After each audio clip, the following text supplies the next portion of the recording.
The time is about 03:30 hours. I had to wake up and leave the house and get a few more pieces of firewood.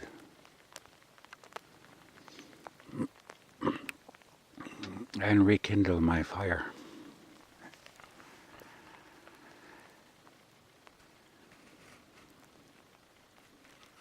And then I brought the camera out and pointed it up by the yard light towards one of the trees so you could see the snowfall.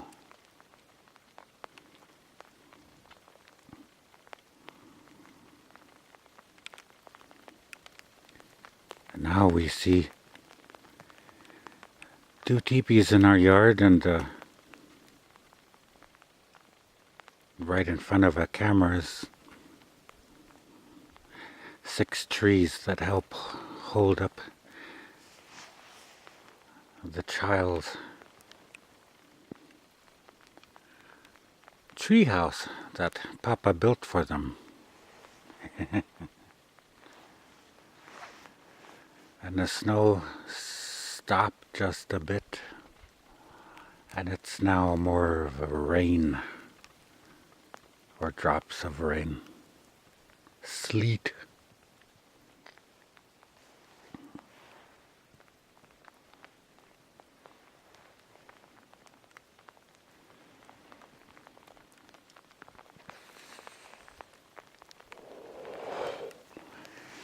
So before my camera freezes up too much, oops, there goes the kitty cat. He just climbed up the ladder and went up the tree house. If you had eyes to see that.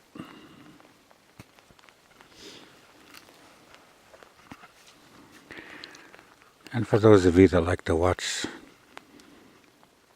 or if you have programs that save YouTube videos like I do for free, then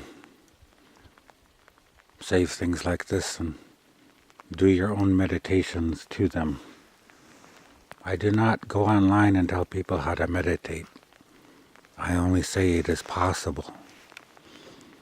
I don't tell you things you don't already know or haven't heard from other sources.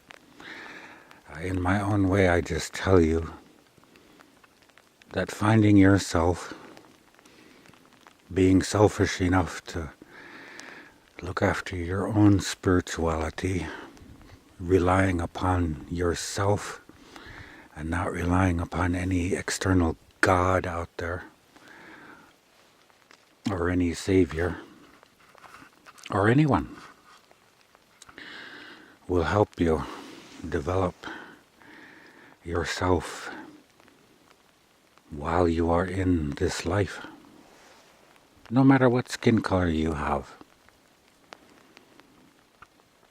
I say things from a native perspective, but that doesn't lock in this knowledge to being just natives.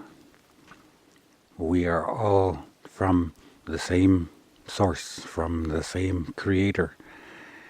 Even though now we have individual families and we have individual skin color and different beliefs and backgrounds, different attitudes and aptitudes and abilities and so on. And we are separated much by all of these things.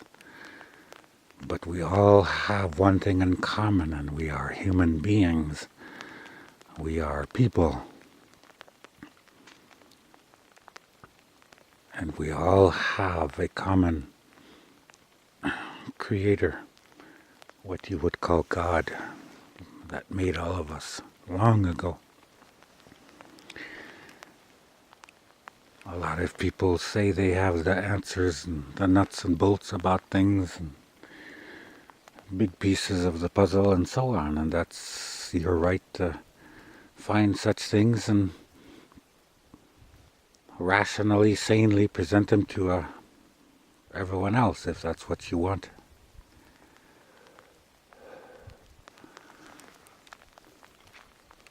But I don't discount anyone from having their own spiritual experiences and from finding themselves and finding their own higher power, whatever you might call it. Because there is something external, but that really doesn't matter as much as us finding out things for ourselves first. You won't find it in any book of scripture. You won't find it in any sacred texts. Though there are things upon this earth that was left behind for all of us, that if we find such things and read such texts and hear them and hear other people speak, and I guess if you believe in things like that, then it will help you. If I'm running a foot race and some people help me up when I fall down, I don't get mad at them and, "You're a false prophet. You can't help me. Get away from me." No, I don't say things like that. If I'm drowning and a helo comes after me and a diver jumps in and does his maneuvers to position my body, and then he swims back to the little rescue hook that's in the water, and then I get lifted up out of the water and saved. I'm not going to get after anybody for doing that. So everything, scriptures, religion, other philosophical books and other sacred texts, and even people in that context can help us all. We just have to find what appeals to us and our interests, and then go from there.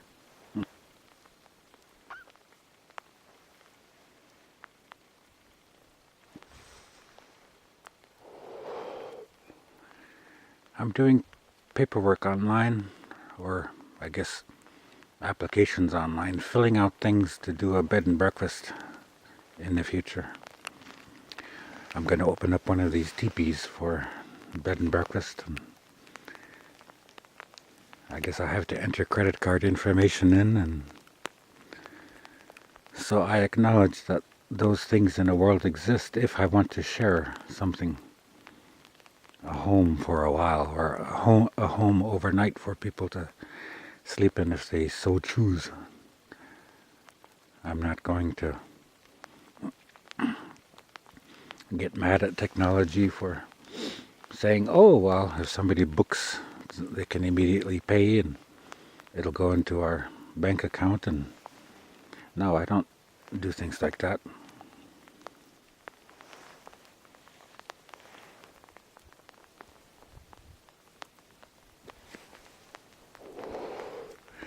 The old ways have to meet the new ways, and then maybe some new ways to an extent are created. So, for all things. But always keep old things for you and keep them alive.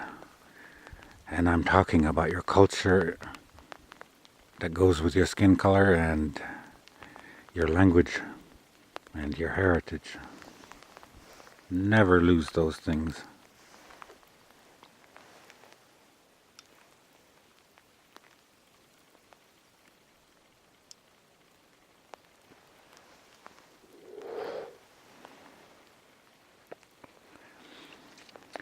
I am a 50-year-old veteran right now.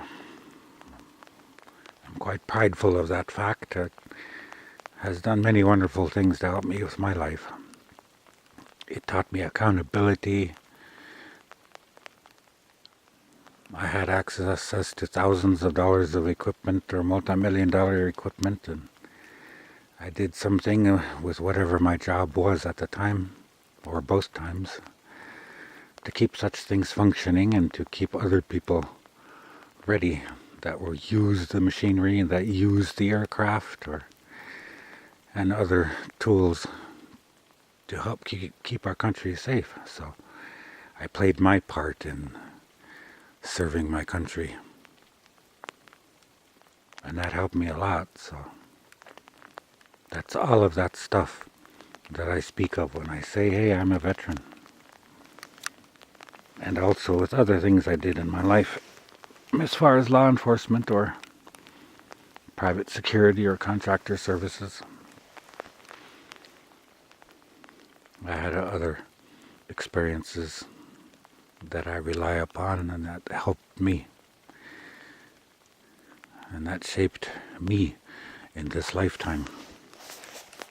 So find something for you to do it, and go from there with that.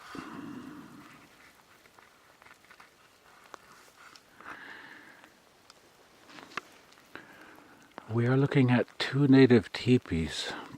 They are structures. Today they are built by pieces of canvas shaped and cut and sewn together. And then you just have to either cut down your own trees and make the poles, or you can also buy pre-made, pre-treated poles for the structural parts on the inside. But we cut trees down and let them season and dry out for a year, and then we put up the teepees. Teepees typically are female's property. The female has the say in traditional Lakota life and culture. And right now I am steward of my mother's property, or my mother's household and all of our belongings. And I am staying here on the homestead, more or less, and my family is elsewhere. And my stepdad is away right now working. So right now he's the breadwinner. He makes the rules. My mom makes the rules. I live by them. I suppose I could be drinking and partying with friends and having questionable associates, but I don't. That's not me. I don't live that way.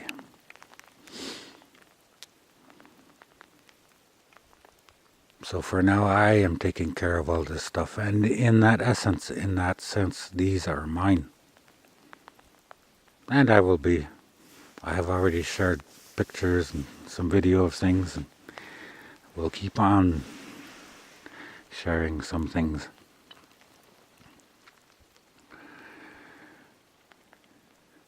All of our history and culture that we hear in the United States for the last few hundred years, of what we know of as the Old West days, when the cowboys and Indians, when the old-time settlers and the natives first met, and then for decades and a couple hundred years or so after that, 2, 3, 4, 500 years, going on 600 years now, since 92 or even before then.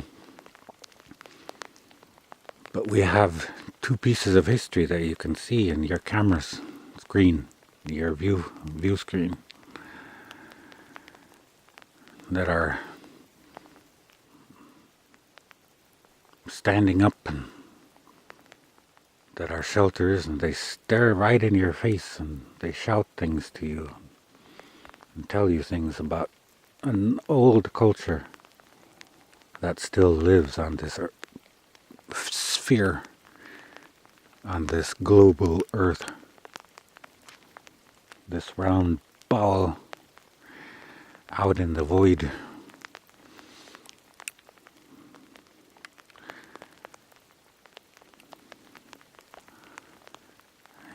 You people think that little tiny fires were built inside these teepees from time to time. And such things were true.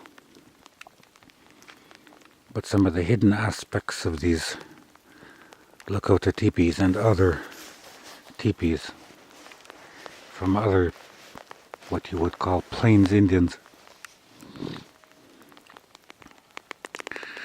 Long ago, when my culture, the natives, lived in different world, different times. We had our spirituality, we also had our technology.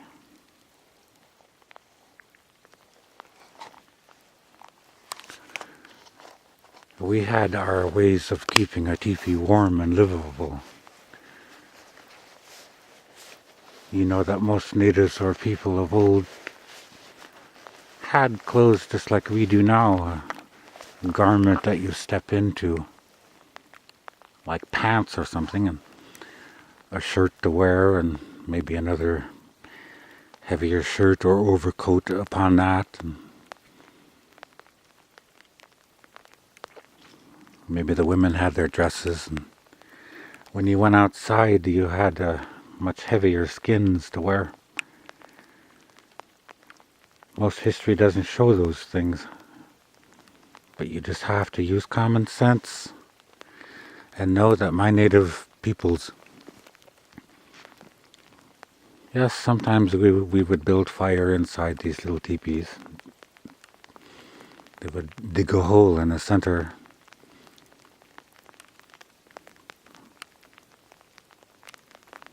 and build a little fire there. And it wasn't a blazing, roaring fire that made everybody uncomfortable, and it wasn't a fire that popped wood embers everywhere, because some wood will burn and pop and leap little embers 3 or 6 feet out from the fire source. So that's not good, especially when you have a circumference of 18 feet or 20 feet or 16 feet or whatever teepees, and everybody sits on the outside of the circle that is on the inside of the teepee. So and of course people sleep underneath skins and blankets that were blankets. Later on, I guess as history moved on, life moved on, the natives traded or learned how to make better blankets or get better blankets. Everyone excludes other cultures from their own, and everyone excludes facts that you should not be doing. The natives were just as cultural and survived in their own ways, like we would do now, in our square homes and our automobiles for travel, and our yards and our property ownership, and all this other cultural baggage that we now have today.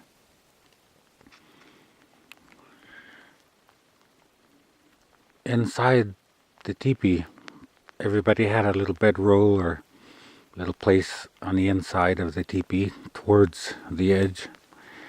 They could sit down, and then people would sleep side by side, mother and father and little siblings, and maybe an older relative or a guest or so.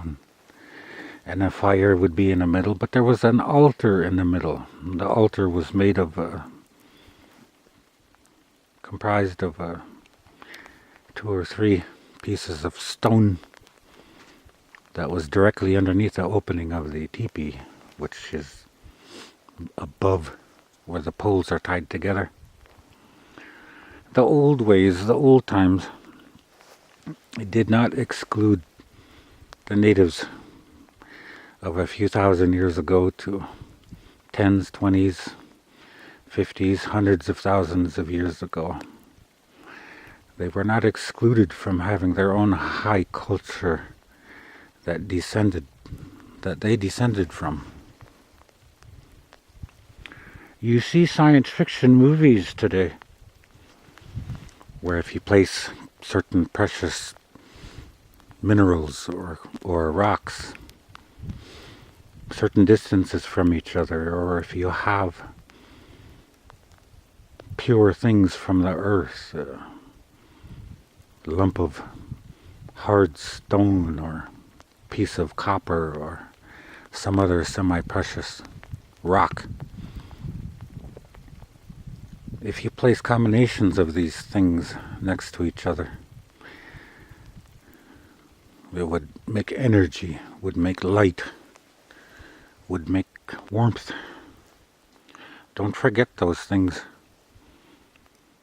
These things are not just science fiction for the white dominant society that we live in today. These things were just as real for my people and any other's culture long ago.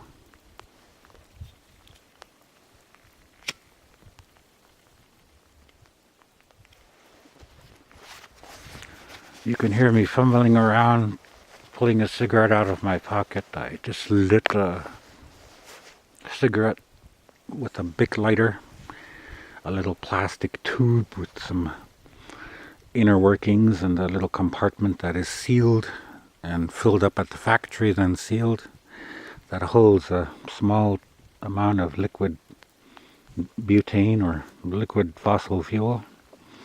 Then I move the little tube or cylinder that has little teeth on the edge and the edges, or the center, wherever the edges are, that make contact with a little tiny piece of flint that sits in a tube with a mini spring. That little tubular cylinder strikes the flint and makes a little spark. And when you press down a big button on one part of the cigarette lighter, poof, you've got flame. Now maybe some of my native peoples didn't have Bic lighters back then. At least not for the recent few thousand years. But you have to do meditations, you have to ask Creator these specific questions. First, about your culture. Whatever skin color you have, whatever name you have, whatever your country of origin. Then go from there if you wish. You are welcome to find out about everything in this world that we live in. You're not supposed to exclude yourself and seclude yourself.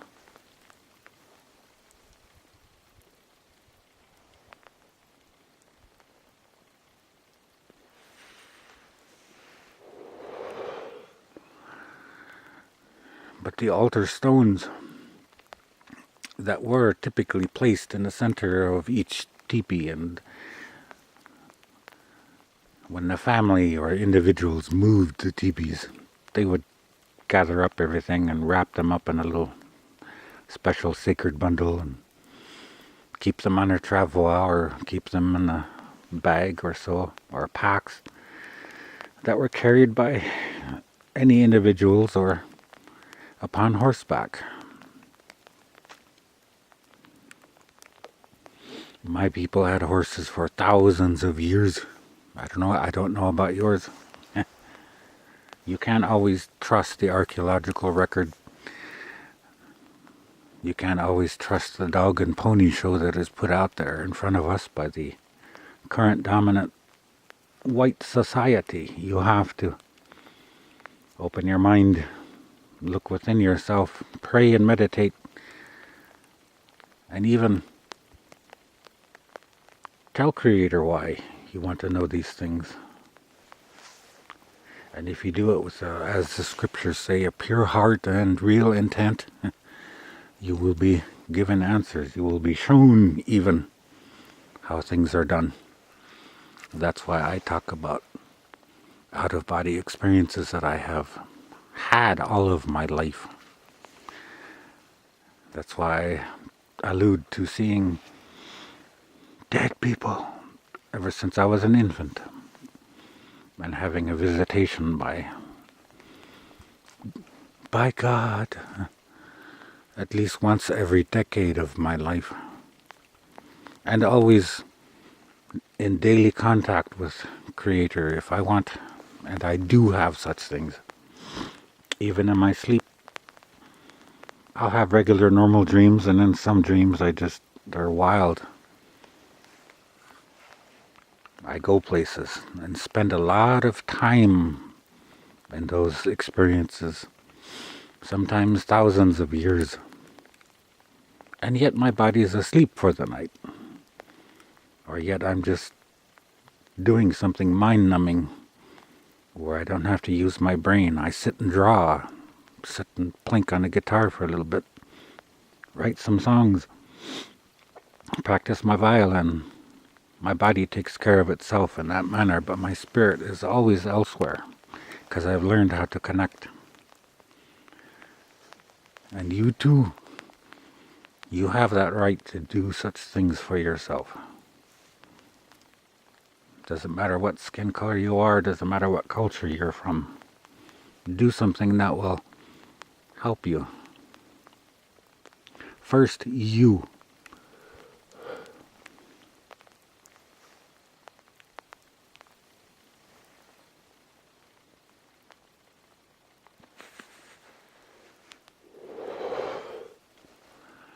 So us natives,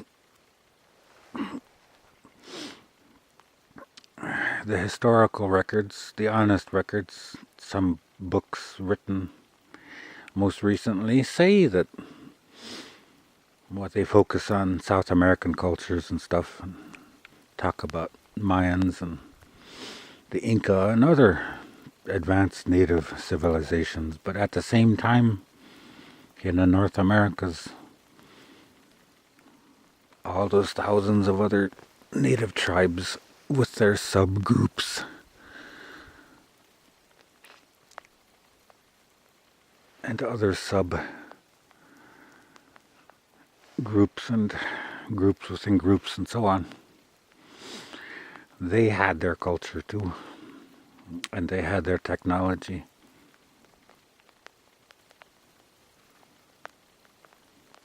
The answers that you seek for anything's right in front of your face.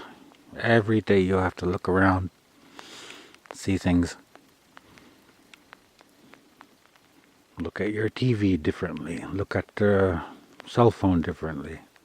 Look at that little Bluetooth device you stick in your ear. Watch some of these old-time Star Trek or whatever science fiction movies, and then think, how was it for people, ancient people, what we would call primitive Stone Age people? What did they do? Huh? In their own way, they had similar items and objects. And of course, when you have one dominant society going in and somewhere else and proclaiming any other culture primitive and destroying them and trying to wipe them out, then you have a dominant culture writing history just to favor itself. And of course the subjugated culture, and rightly so. If somebody comes into my house and I've got a few parcels of food or something that I don't want anyone to steal, of course I'm going to quietly kick something under my bed or move a panel of my wall or something real quick or whatever, so that no one can immediately can come through and take my TV or my guns or my cook pots or whatever and then leave. So it's just preservation, it's self-preservation.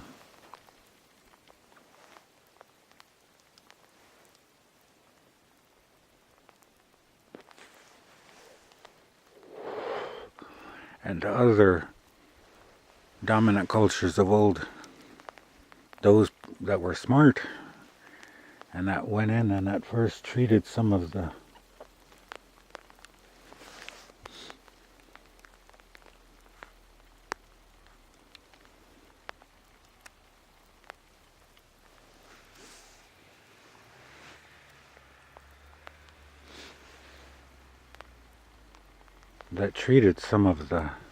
people they were first contacting with and so on.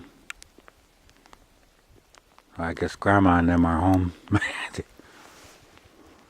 Unless someone's trying to scope out our places here and steal, which is usually what happens to some of these more remote homes and stuff along the highway. But anyway,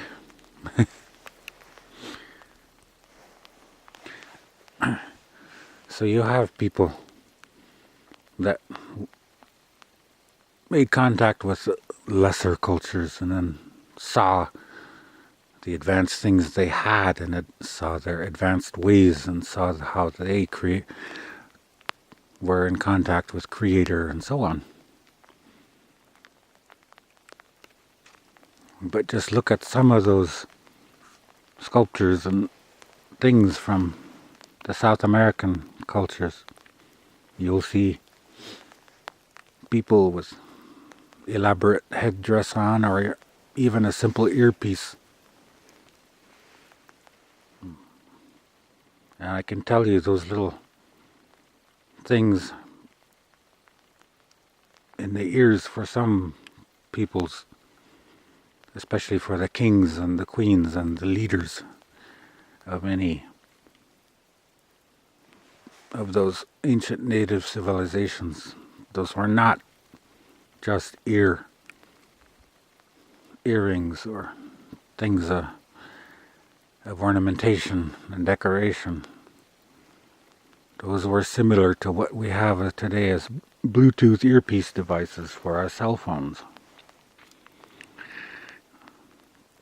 Of course, the next question you would have is, who the fuck were they talking to? Well, they were talking to each other. Leaders of cities, leaders of nations would be talking to other people far away, other allies.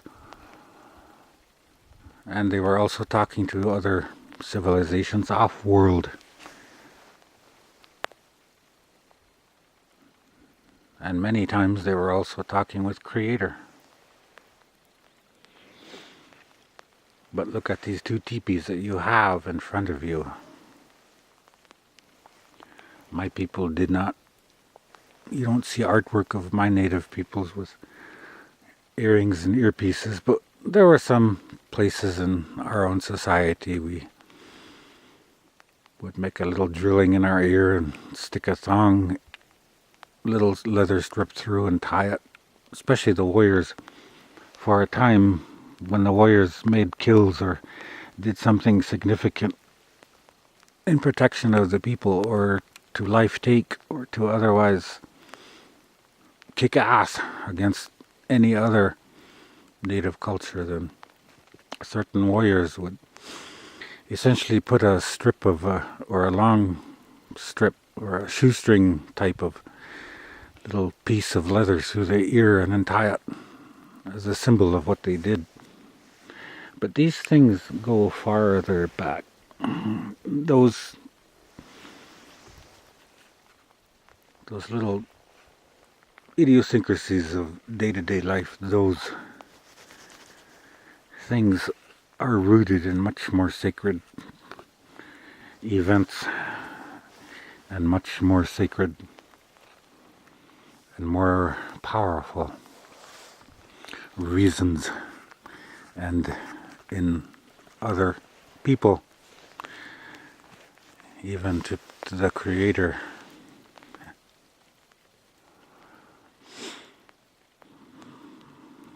But when you look at something like this, these teepees in our yard, there's nothing inside them. If I took all my bedding out, took out the little nightstands and a little dresser drawer, and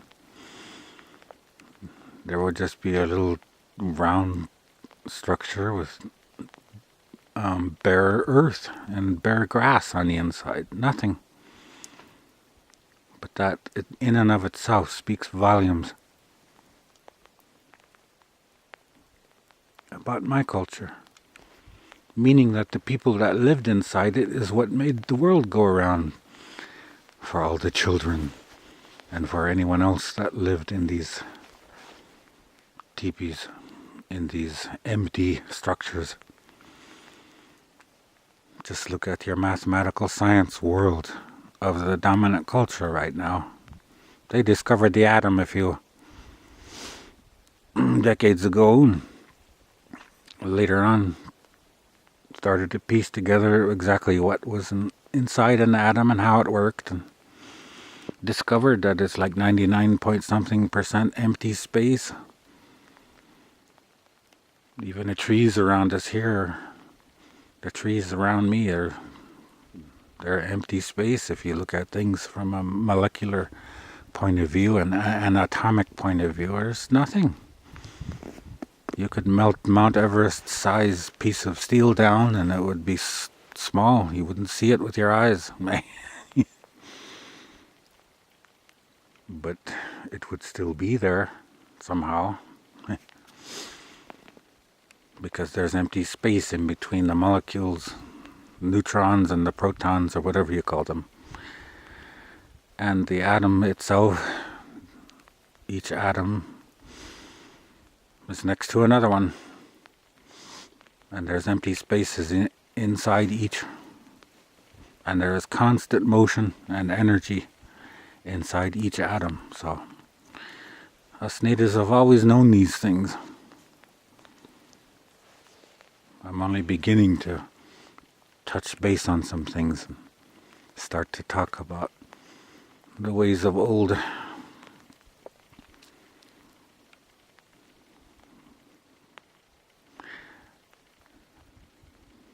So just look at things and then think.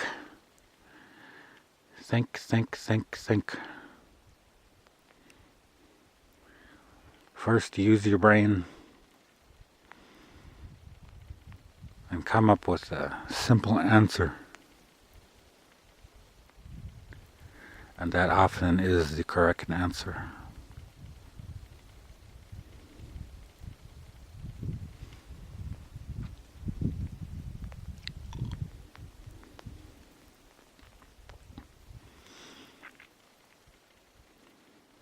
And the answer for some of you people when you're asking about natives, Tipi structure,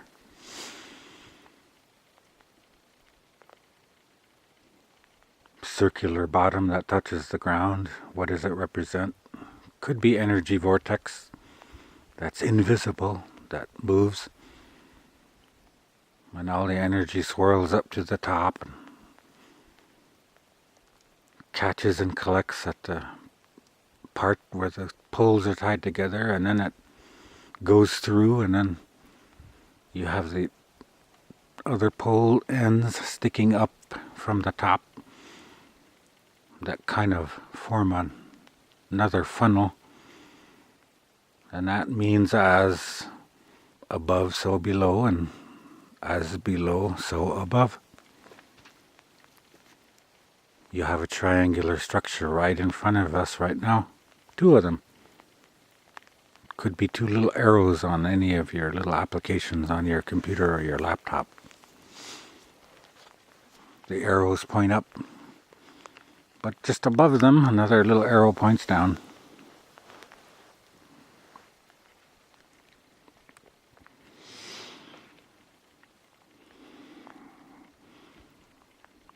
And for the last 2 decades, when I've started to look at things with spiritual eyes, you do see auras from people, even vehicles and big buildings and stuff, even ships and planes in their structure and function give off their own magnetic field, give off their own energy field. People give off their own energy field. Pets give off little energy field. Smokers, as you would know, when they smoke and blow out air, billowing clouds of smoke. So in that sense, all things living also give off their own energy, their own aura. It's common sense. Nothing new to it. Nothing sinister. Nothing culturally appropriation from any other culture or from any society. Math and sciences and astronomy and music and literature and art have been known by thousands of other cultures ever since this world began. And my native peoples are just one of the surviving cultures from worlds long ago that lived here on planet Earth.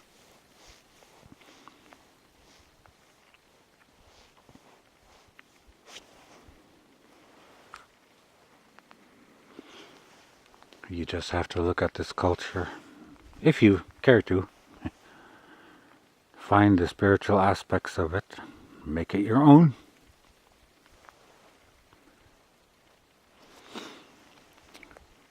That's why I'm glad I live today in the United States of America and I am free.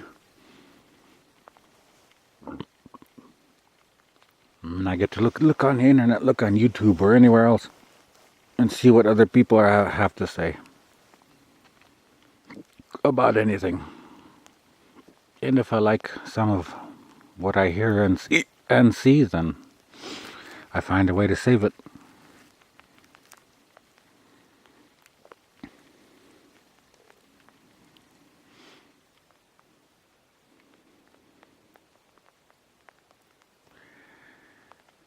Find a way to save it. How do you save something if you see it and you don't have a laptop or you don't have camera, you don't have a book and a pencil, you don't have sound recording devices, you don't have anything? How do you save something? Well, you've got if you're a healthy, normal person, you've got your two eyes to see. If you are somewhat drug-free and sane and rational, you've got your brain, you've got your eternal spirit, that God that you already are inside, that moves your meat body,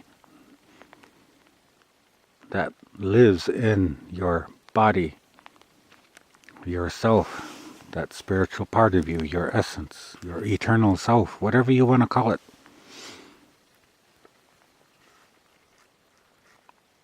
You are the fucking recorder for things of mortal life.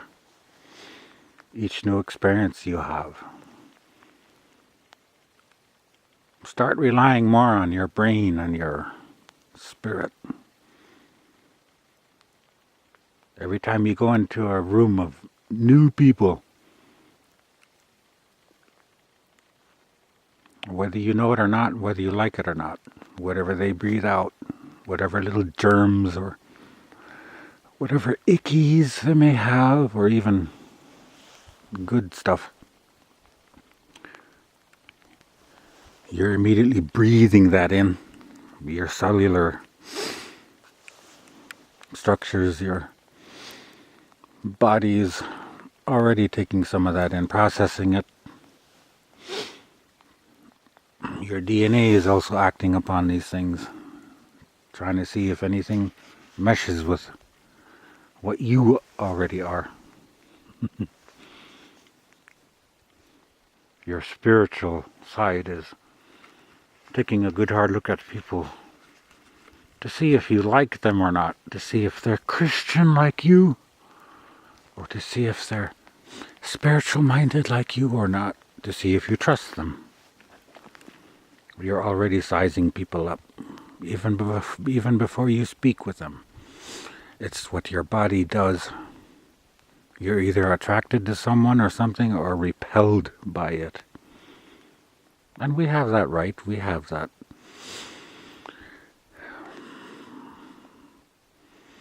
We have that right to judge in that context. It's our survival. It also determines our friendships and so on. These things also shape our views of the world around us.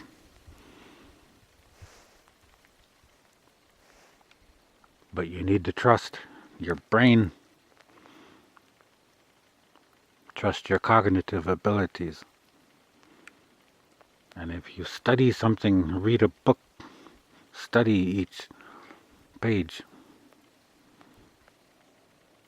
You can literally memorize books. Thousands of pages each book. Hundreds of pages. You can literally memorize thousands of books. That's why I like to study things by PDF file. I get to look at each page, read, think about it, dream about it. Then I let it go. I still keep it on my computer or any other system I have. But always trust yourself. And if you don't do that, then learn to do that. Because if you really had to, if you were telling somebody a story or reporting to the authorities some traumatic experience you had or what happened or whatever, that's why when you tell somebody something that is true, most people will believe you. Whether they act on it or not, or whether somebody gets arrested by the bad experience that you went through, or, doesn't matter. But deep in people's hearts, they will know that what you speak of is true, if it is. What you experience is your truth. The teepees just are. They're just structures.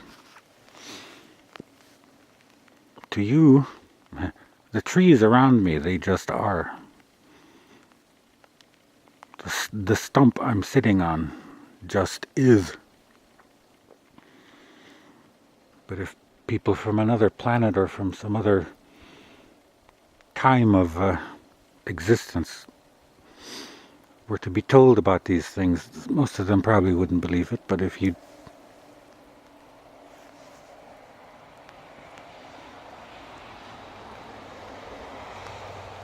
if you told the experience to someone else, then most of them would believe you. Not that they would act on it or if it would mean anything to them, but you have to. So by being honest with yourself and with the world around you, then when you meet new people, that just opens up things all the better for you. That's why in my 50 years of being honest and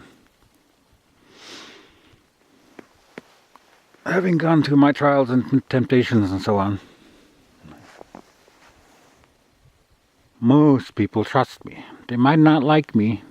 I might not be best friends with anyone, might not be drinking or smoking or whatever with cigarettes with a female. I might not have somebody that wants to get close to me and hang with me, but I have had such things happen, and it's because people trust me. And that's just one little aspect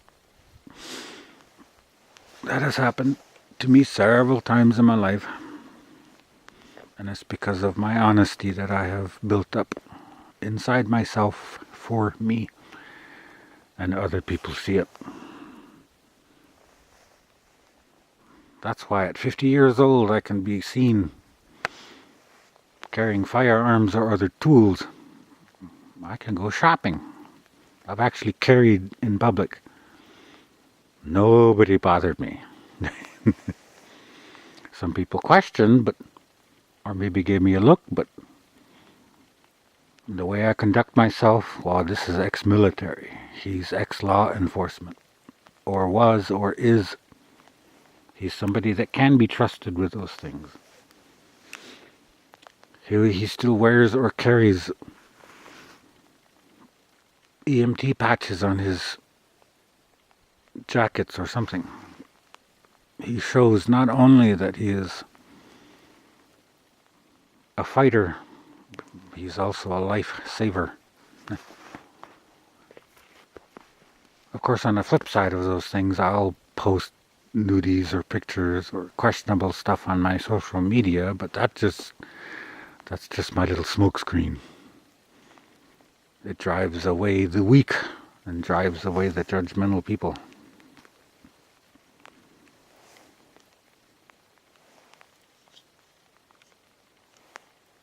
I do that because in my 50 years I know what the fuck I'm doing. So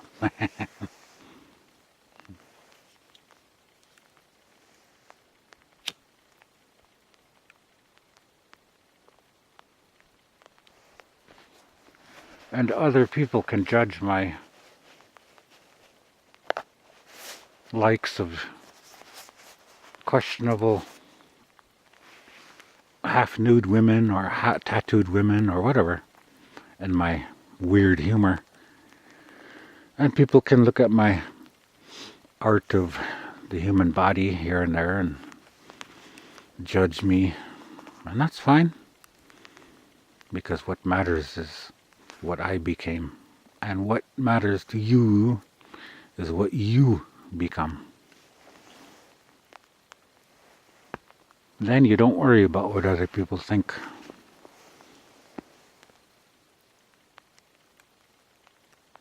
Then you can be 50 years old and sitting outside your mother's house in an isolated village, recording things for other people. I mean, I could put something out there utilizing ancient native technology that I have access to and that I have been shown and even given an artifact or two for a few years to hold and to look at and use and keep. That's why you have various religionist people all over the world, or within the last few hundred years, that say, oh, well, I had an artifact from my God. I had something from my God that was given to me. And, well, that may have been true. I don't question it. I've even been a member of some cult that followed some prophet of theirs. But even in his personal time, he carried a little talisman. He carried some artifact from ancient times.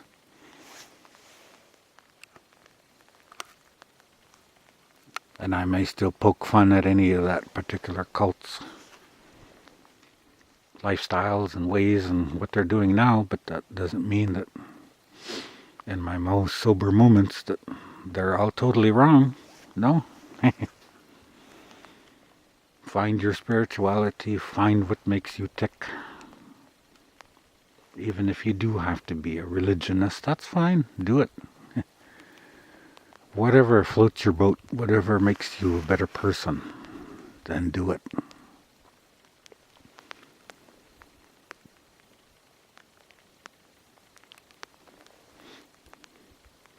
But I'd rather be away from people, and I'd rather be alone and isolated and sitting out in the middle of my mother's yard with 30-degree temps and snow and sleet falling upon me, and my hand freezing because I'm holding the camera and I'm smoking. So, and my outdoor kitty cats trying to get close to my feet and give me their fleas.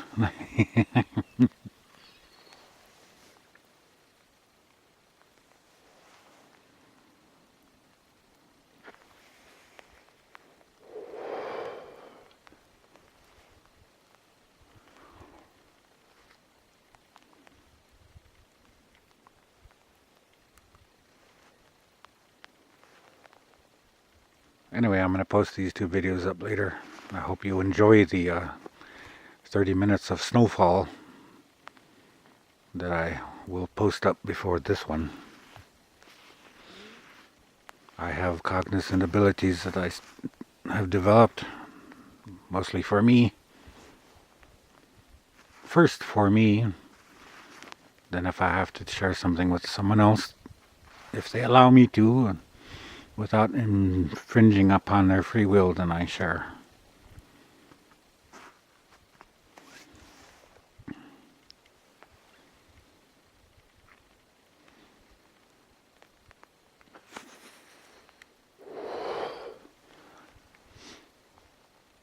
And maybe later on, as the world starts to accept itself, as the world starts to better accept each other, and as our governments start to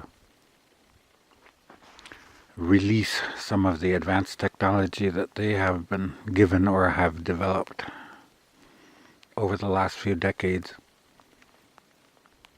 then our society can advance. Then I will be able to utilize some things that I know, and I will be able to, as you would say, pull things out of thin air that would record for you and actually upload it using the energy field that is all around us, the information field. And if you don't know what all of those things are, you better study and find out for yourself what it is. All the ancient cultures had access to such advanced things. That's why they could literally walk on water, pull things out of thin air, create things. It's because you have to know how each item and object is made, what it is. You have to know the ins and outs of it. You have to know fire in order to call it up. Yeah, you have to know water in order to make it, or to make it rain. You have to know everything about the physical world that we live in. And the ancients knew much more than we know now about the world. It's just that our society is not ready to accept some of these things, because the rich people in power don't want to lose their hold that they have upon this world. I don't blame them. I have a few guns and a few knives. You think I'm going to trust if I give one or two of those away to some criminal element around me? No. I have to be shown by some people that they can be trustworthy, before I share any of my tools or knowledge with anyone. So on a much bigger scale, that's the way it works. So for now I use a plastic device and with working internal electrical components and record something for you at 3 in the morning. Okay, at almost an hour of video time, I got 5 minutes of battery, so I'm gonna turn this off, smoke my cigarette, go check on Grandma's house to see if that was a vehicle that pulled in. Because like I said, people sometimes pull into the yards and they're up to mischief if they find out no one's home. So, and we've had things stolen.